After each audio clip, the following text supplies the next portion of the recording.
Hello, and welcome back to Q&A with Caryn. It's that time of year when the sun is out and everyone is planting their gardens. There's nothing like taking time to be outdoors and be close to nature.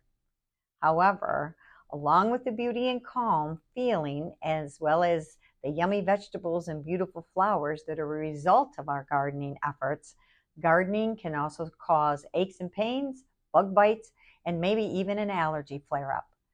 But no worries, essential oils to the rescue. The question I'm going to answer today is, which essential oils should a gardener have in their first aid kit? Here are three, and they're all three easy to keep in your pocket or a garden shed or your bucket nearby. So the first one, is your back sore after leaning down to pick that lettuce or pull those radishes? Try our Muscle Soothe Roll-On. The roll-ons are already diluted in fractionated coconut, so they're easy to use and topically safe. Roll on your shoulders, your lower back, wherever you might be sore. Another roll-on I love to have handy is Any Bug Bites Lavender Essential Oil. Again, apply it where you may have itchiness, redness, or it's gotten a little swollen from a bug bite. Are your allergies irritated?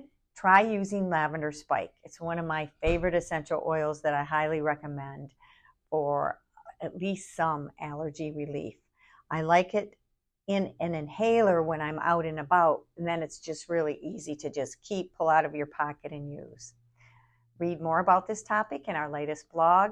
We appreciate your questions and your desire to learn. So I'll see you next time on Q&A with Caryn.